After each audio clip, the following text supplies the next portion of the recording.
Hey guys, this is Ray with Phone Arena, and I'm here at Samsung's event at the MWC 2014. Of course, you know the phone that's in my hands right now. It is the Galaxy S5 itself. So this is part 2 of my very in-depth hands-on experience with the Galaxy S5. And in this second part, I'm going to talk about the display of the new display of Samsung's new flagship Android smartphone. So let's get going, guys. It has a new 5.1-inch display here, so it's just slightly bigger compared to what we had in the Galaxy S4, which was a 4-inch screen. So with the S5, Samsung is stepping this up just a tad, just a bit, to 5.1 inches. And of course, the more screen, the better, you know what they say. Meanwhile, the phone has grown slightly bigger, but it's still pretty compact, I should say. You can see that there is some visible bezel here on the side. It's not minimal bezel. We've seen phones with thinner bezels, but I mean, come on, it's a 5.1-inch display. The device is still pretty compact by today's standards, and it's also water and dust resistant. So, you know, we can't really complain about the engineering and design of the S5 here. But let's get back to the display. So the resolution has stayed the same at 1080 by 1920 pixels. It's 1080p, it's full HD, if you will, so it's not QHD.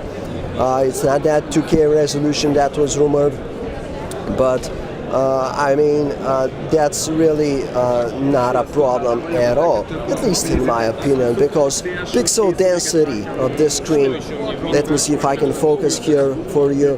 Pixel density is still very high with the screen. Everything is perfectly legible, very easy to read, no problems. You can easily read books, you can watch you know, movies, view images, and everything will look extremely crisp and clear on this 1080p 5.1-inch display. As I said, still very high pixel density, so you shouldn't be disappointed really at all due to the lack of QHD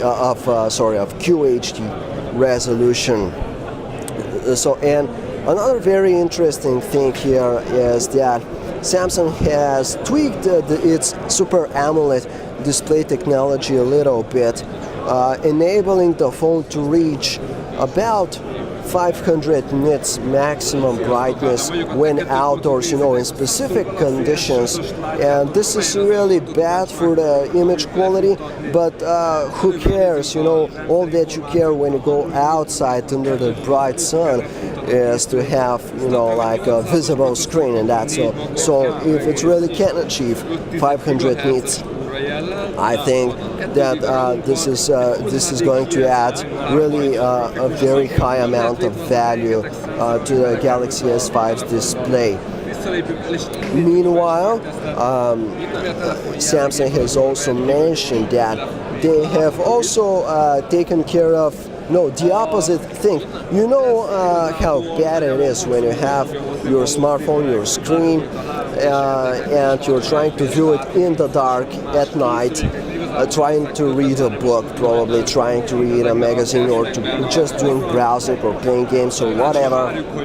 So Samsung is now also paying attention to minimum brightness, and the Galaxy S5 should be able to go down to just 2 nits of brightness, so it should be able to get extremely dim, and that's very valuable, you know, in those very dark situations. So let's check out this brightness right now. You see I have automatic brightness turned off. I'm putting this all the way to the maximum. Now that seems like a pretty bright display to me, although it can't really be told due to the lighting conditions here.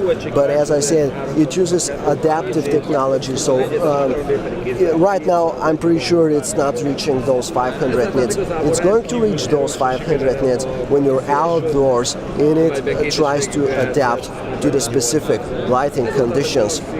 And now let's dial this all the way down, and now, yeah, I can certainly say that this now is a pretty dim display. I'm not sure if it's just 2 nits of brightness that I'm getting here, but it's very dim, and I'm really hopeful that it can really get so as dim as they say in dark conditions, just to make viewing it comfortable.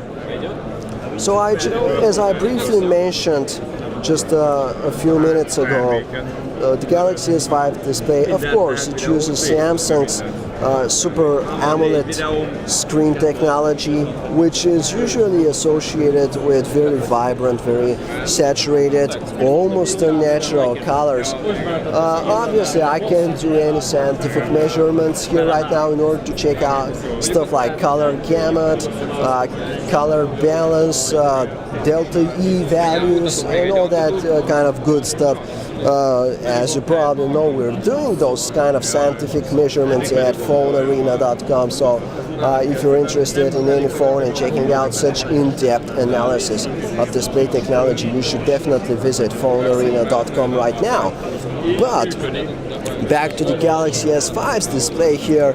As I said, I can't be sure just how accurate this display is right now. It should be, I'm really hoping that it's better than the previous AMOLED displays. The Galaxy Note 3 had a very good Super AMOLED display, so hopefully this one is even better. Let's see what options we have here. We have screen mode, and it's currently switched to adapt display.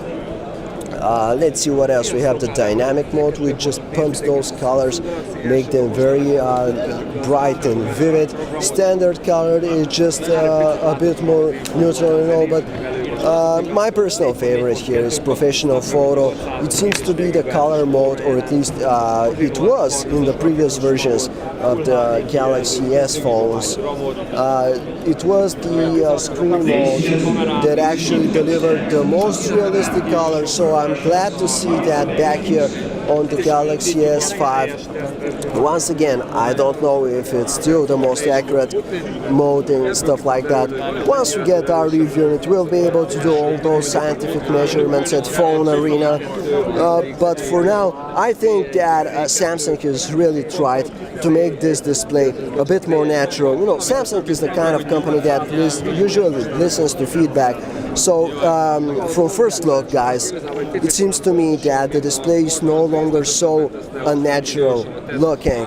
Hopefully white will be white, not just a shade of green or blue. And I'm pretty certain that black colors will also be extremely black, as they always are with Samsung's phones. So that's it for the display portion of our very, very in-depth hands-on experience with the Galaxy S5. Be sure to just keep watching and move on to the next video, guys. Meanwhile, of course, if you'd like to learn even more right now, right here, just go check out phonearena.com. We have tons of interesting coverage about the Galaxy S5.